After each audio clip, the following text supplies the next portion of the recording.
लम्हों की कहानियाँ।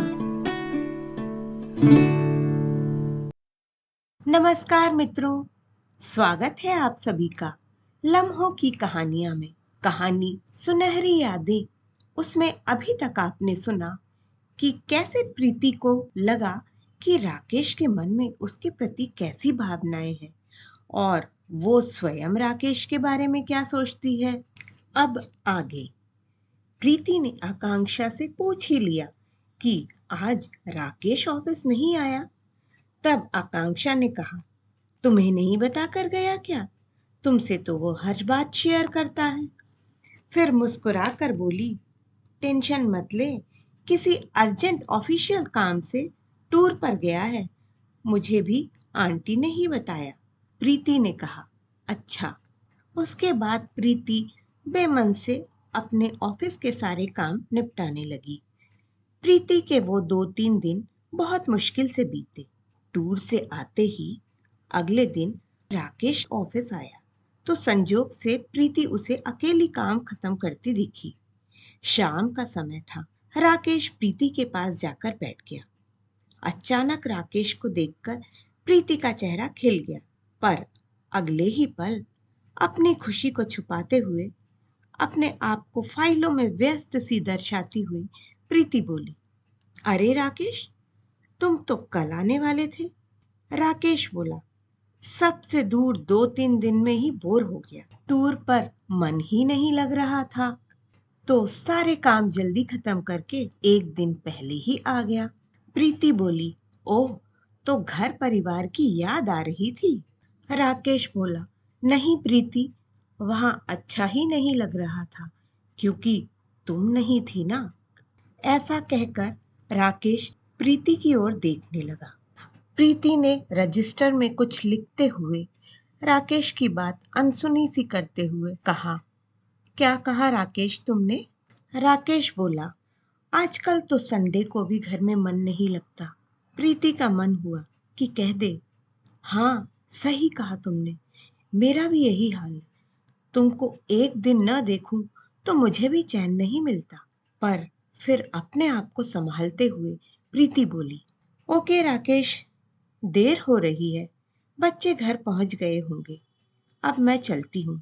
राकेश बोला, थोड़ी देर और रुको ना प्रीति, प्लीज। प्रीति बोली, कल मिलते हैं राकेश। राकेश बोला, मेरी बात पे गौर करना प्रीति। प्रीति तेज कदमों से ऑफिस से बाहर निकल गई और राकेश चुपचाप बैठा उसे बस देखता ही रह गया। अपने मन में चल रहे तूफान को शांत करते हुए जैसे ही वो घर पहुंची, देखा सुनील घर आ चुके हैं। प्रीति बोली, अरे, आज आप जल्दी घर आ गए, सब ठीक है ना? सुनील ने कहा, हाँ, बस आज मन हुआ चलो घर जल्दी चलते हैं, और कुछ खास बात भी है जो तुमसे बताना है। प्रीति बोली, मैं चाय बनाकर लाती हूँ। चाय पीते हुए सुनील ने बताया, ऑफिस की नई ब्रांच 2 शहरों में खुल रही है। प्रमोशन पर वहां भेजा जा सकता है।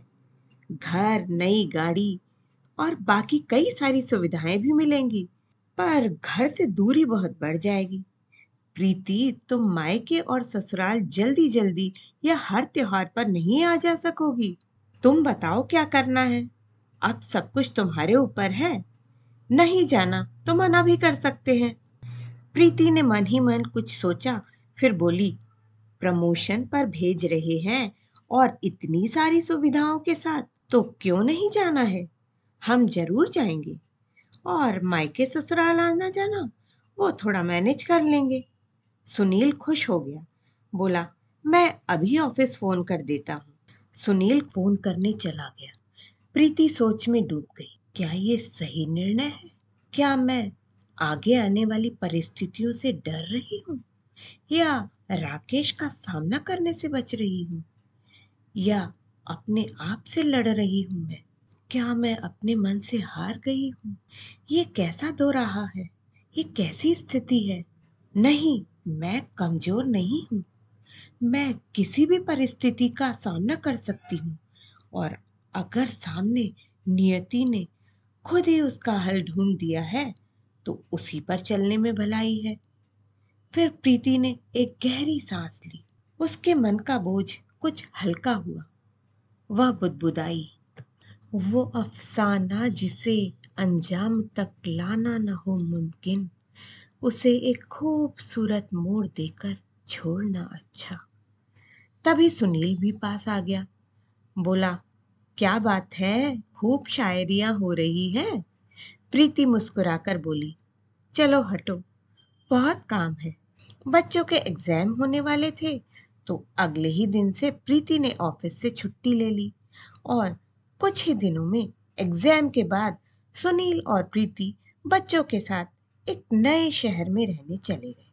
कुछ ही दिन बाद आकांक्षा का फोन प्रीति के पास आया।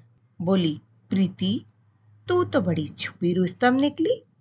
प्रमोशन की पार्टी दिए बगैर ही चली गई और रेजिग्नेशन लेटर देने भी तू खुद नहीं आई। प्रीति, तेरे बिना तो ऑफिस सूना हो गया। अब तो ऑफिस में कुछ मजा ही नहीं आता। प्रीति बोली, हाँ, मुझे भी तुम सबकी बहुत याद आती है। वहां सब ठीक है ना? आकांक्षा बोली, हाँ, सब ठीक। ले, राकेश से बात कर।